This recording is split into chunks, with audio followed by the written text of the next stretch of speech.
Hello and welcome to another edition of Community Connection. I'm your host, Kaitlin Gehlhaus. Community Connection is a show that highlights people who make an impact in the Hatboro-Horsham School District community.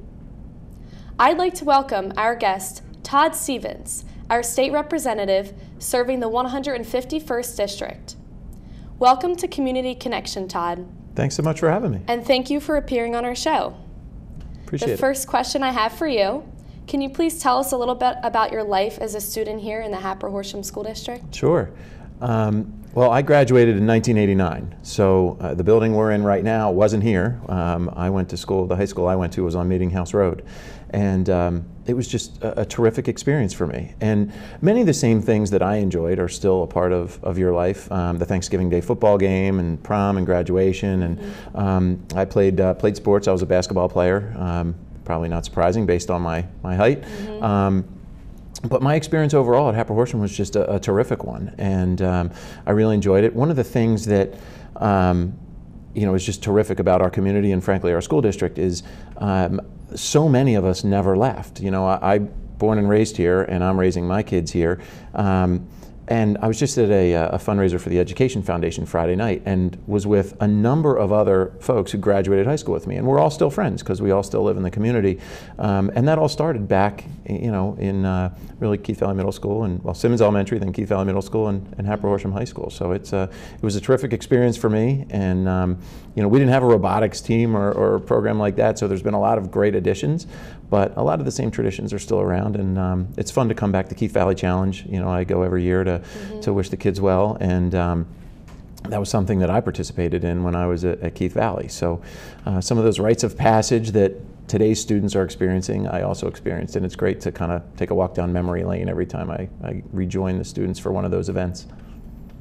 All right, and can you tell me if you have any family members attending school in the district? I do. I have a son at Simmons. He's in kindergarten, and I have another son who will be going to Simmons here in the next year or two for kindergarten as well. So they'll, again, I went to Simmons. Now the Simmons I went to was on Limekiln Pike, right. And then I went to Keith Valley Middle School on Babylon Road, and then I went to high school on Gehlhaus Road. So, many of my schools are still here. They just have different names, but he'll go to Simmons on Babylon Road. Both of them will go to Simmons, and then Keith Valley, and ultimately the high school. All right, that's so cool. Now, what are some of the ways a state representative works together with the school district? Sure. We partner with the district on a number of different opportunities and initiatives. So we work together on everything from the curriculum, what are students learning, what type of proficiency do they have to demonstrate in order to graduate. There's a big debate out there right now about whether or not we should have keystone exams, if you will, one big final exam in order to graduate. I support eliminating that as a requirement. We have managed to delay that as a requirement over the last several years, but there's still an ongoing discussion about that issue. So everything from the curriculum to safety, how many fire drills and lockdown drills and things like that does the school need to conduct each year to make sure that our students are safe. School buses. Who has to be provided with transportation, under what circumstances, and what safety equipment do the buses need to have. The food. We have certain requirements about the nutritional value of the food that's provided in our schools, and then you have obviously a tremendous amount is funding. In our state constitution, every student is guaranteed the right to a thorough and efficient education. And so it's one of our biggest cost drivers in the budget. I believe it's about 40% of our state budget goes towards education. So to varying degrees, we fund different initiatives. We'll fund capital improvement projects. So if a district wants to build a new school, we'll help fund that. There's a general operating expense line, the basic education funding formula that we provide. We provide some reimbursement for some employee costs, things along those lines. That's another place actually where we're pretty heavily involved. The professional development of the educators and teachers, the standards that they have to uphold, their continuing education requirements and things like that, even just the requirements to be a teacher in the first place. They're all dictated by state law. So, and to give you an idea of the interaction, I interact with principals in the school district, even teachers in the school district, and the administration, the superintendent, and I probably talk, every other week. We'll either communicate via email, text, phone call, depending on what an issue, what issue is going on. Dr. Griffin and I, we speak pretty regularly, as does Dennis Williams, and I will communicate as needed and try to help each other out where we can. I know, the students here help with needy families around the holidays.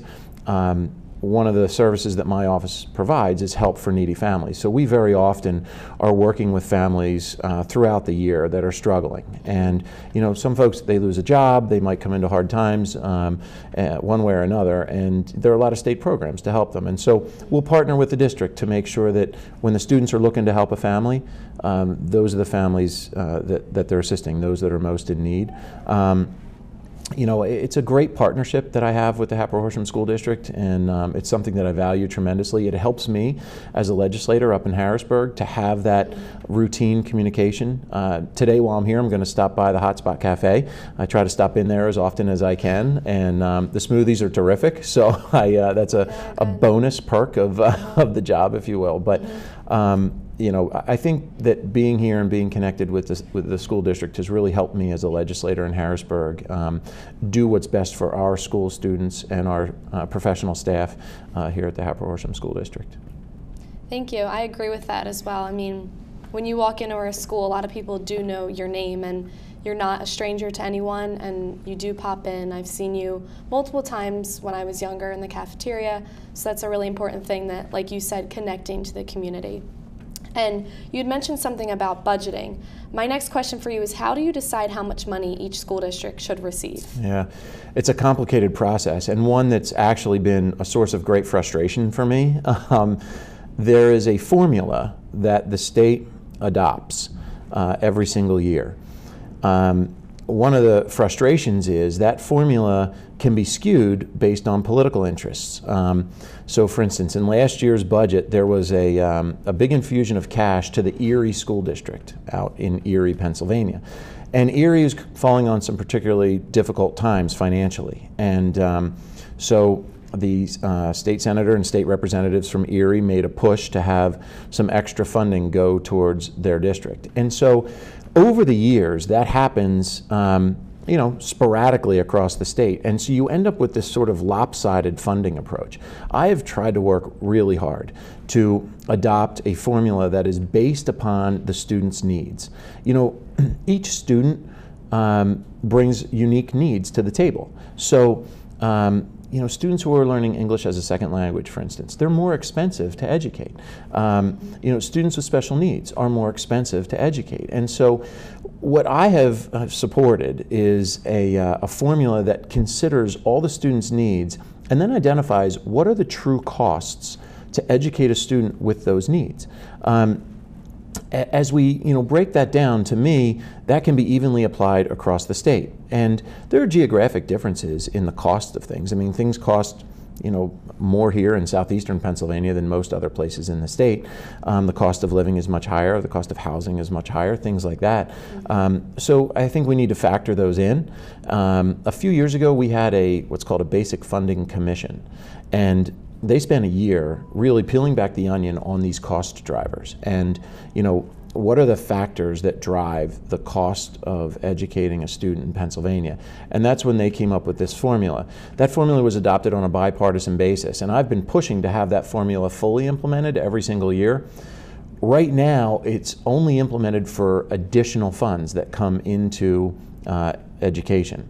So if we add $100 million to basic education this year, that $100 million will roll through the new formula. But the existing $10 billion that we allocate will stay in this sort of old, antiquated formula that had a lot of political favoritism built into it. So every year, it's an effort, and I really try to push hard to get more of those funds driven out through that formula that's based on the actual cost to educate children and students across Pennsylvania. It's just it's a fight sometimes, because I get it. If you represented a district like Erie, where last year you got a big infusion of cash, you don't want to give that up.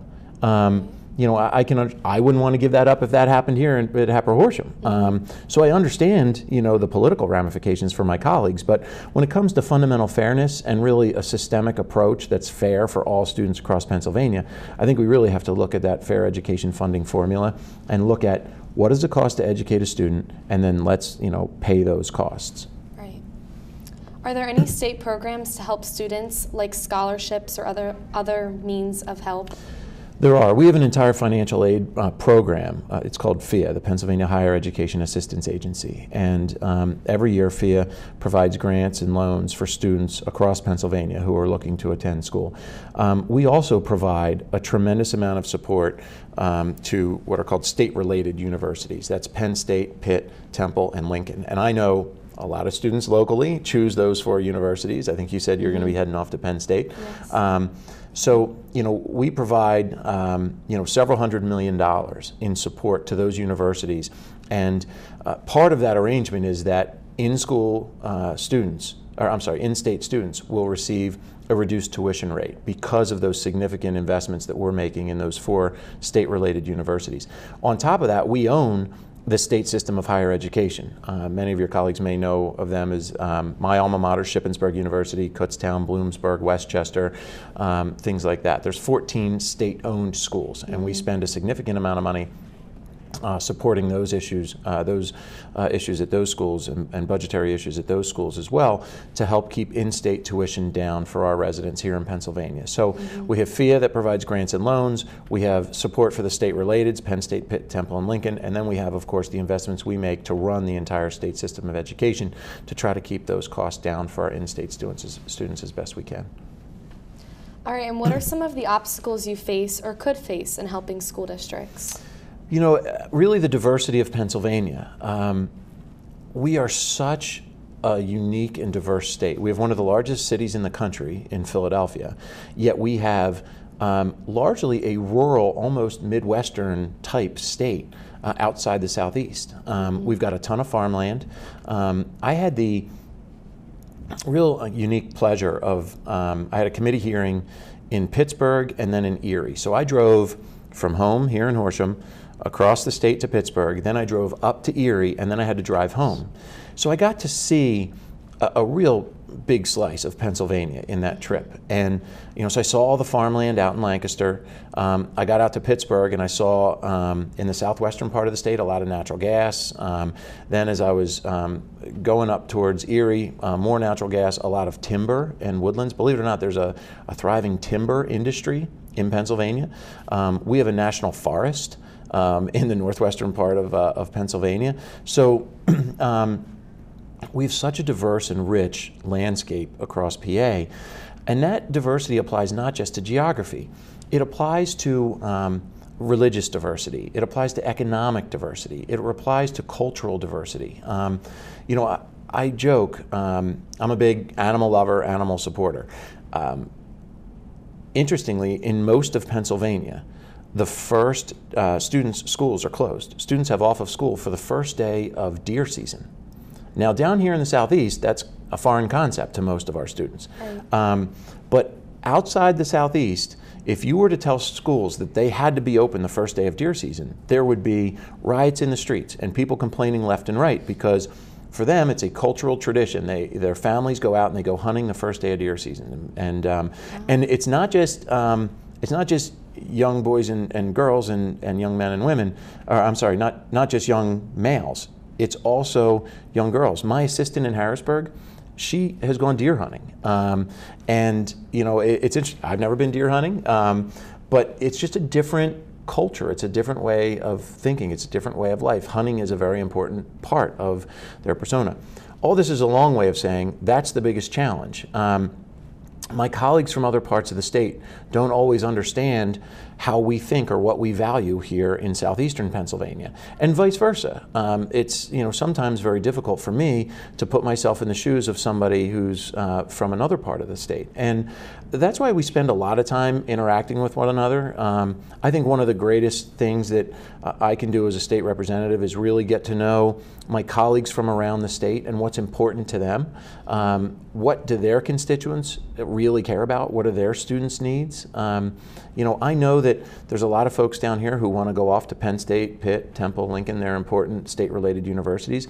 Elsewhere in the state, there's not as much support for those types of institutions because there's less of an emphasis on going to one of those big universities and more of an emphasis on going out of high school and right away to the workforce. So they're more interested in workforce development, career and technical schools, things like that. But we've all got to work together. So that's the biggest challenge, really, is getting people from outside our region to understand the values and the important facts and really interests in our region, so that when it comes budget time and I'm saying, hey, look, we need to provide a greater subsidy for Penn State University or Temple University or for the state system of higher education because, Westchester and Shippensburg and Bloomsburg and Millersville are all important schools that my constituents really value. It's important that my colleagues understand that, and vice versa. Right. And you work here in Montgomery County and you also go out to Harrisburg, as you had mentioned. Has there been any movement in Harrisburg on helping schools protect themselves from violence? There's been a lot of discussion, and I think really it's been a terrific experience in Harrisburg. I'm on the House Judiciary Committee. As you know, I was here with the students on the day of the walkout to raise awareness on this issue. I've been working on gun violence for over a decade. I was a federal firearms prosecutor before going to the House of Representatives, so I've introduced more firearms legislation than any other member of the House in my time there. I've also gotten more done than any other member in the House in my time there, and I'm continuing to work in that regard. I have a new proposal that I'm pushing. The House Judiciary Committee just finished 2 straight weeks of hearings.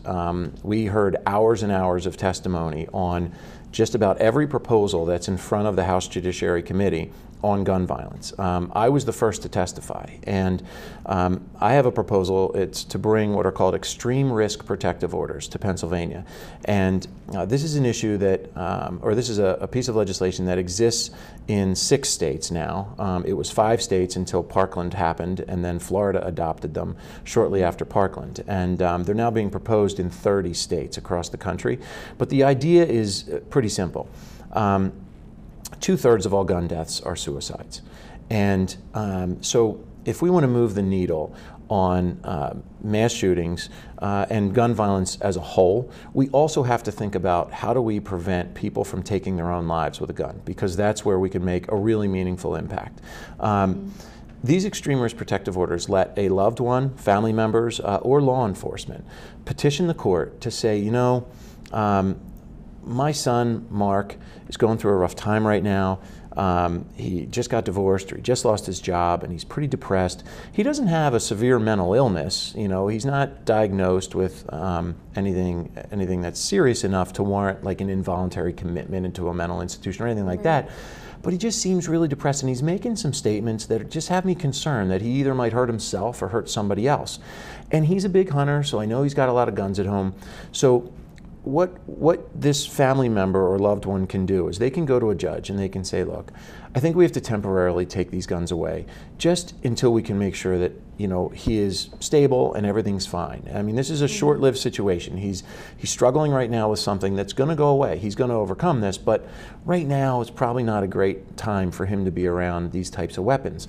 And so the judge can then temporarily remove someone's guns for up to a year.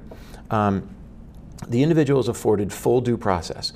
They have the right to a full hearing where they can cross-examine witnesses, they can present their own evidence, they have the opportunity to be represented by counsel. So all their rights are protected, but at the same time it gives family members an avenue to help get guns out of the hands of folks who legitimately are a threat to themselves or others. And in Connecticut, who adopted this approach back in 1999, Duke University did a study of Connecticut's approach and found that over a 14-year period, it prevented 76 people from committing suicide.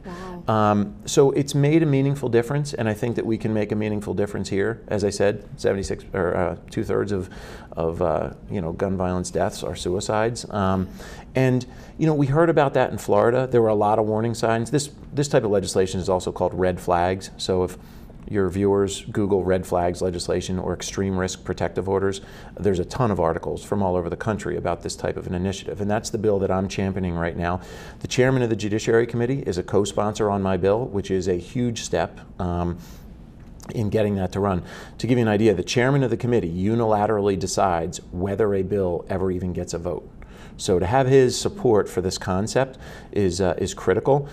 He's also been quoted in the paper recently as saying that mine is one of the first proposals that he thinks that we should consider. So I'm hopeful, fingers crossed, that we can get this across the finish line. I think it'll really move the needle on gun violence here in Pennsylvania and give family members, loved ones, and frankly law enforcement the tools they need to go ahead and get guns out of the hands of folks who might be a danger. Interestingly and sadly, Indiana adopted this type of approach after the police went. They were called for a man who was having some mental health issues, and they hospitalized him and they took all his guns away. They had to give his guns back. Shortly thereafter, he shot and killed his own mother and then walked out onto the streets of Indianapolis and started shooting up the streets, ultimately killing a police officer. The law in Indiana is named Jake Laird's Law because Jake Laird was the police officer that was killed by a guy who they had previously taken guns from but had to return their guns to him because this type of approach was not in place at the time. So it's made a meaningful impact across the country already, and I'm hopeful we can get it done here in PA. Well, good luck with that, Todd. Thank you. And to wrap it up, I'm going to ask you two different questions. First, what do you like least about your job? The time away from my family is really hard. It's, this week, I won't have dinner with my family any night this week. And especially in a campaign year, which is every other year, the schedule and time away from my family can be, a drain. I have 2 young kids that I love to spend time with. This weekend, I'm probably going to have some choices to make about whether I'm at, events for my district or for my kids. And some of those events overlap. My son's in the Little League, so I'll have an opportunity to be there with him and out in the community at the same time. But I'm also, asked pretty routinely to go to other events and other locations. And sometimes I can bring my family with me, and sometimes I can't. But the time away from my family, especially when I'm in Harrisburg, is the biggest downside to the job. Yeah, I can imagine that. And what do you like most about your job? I love the fact that I feel like I can make a difference in our community, the community where I was born, where I was raised, and frankly, even more importantly, where my kids were born and my kids are being raised. I mean, that to me is just the most important thing that I can do, kind of the best legacy I can leave for my children is to work to strive to make sure our community is as great for them as it was for me. And that's really what gets me up in the morning every day and gets me out and moving is, I just want, this area and this community, these school districts and these schools to be as great for my kids as they were for me. Well, we appreciate that, Todd. And that'll do it for this edition of Community Connection. Thank you, Todd. It was a pleasure having you, Mr. Stevens, on our show today. On behalf of the HHTV crew, I'm Kaitlin Gehlhaus. Thanks for watching. See you next time.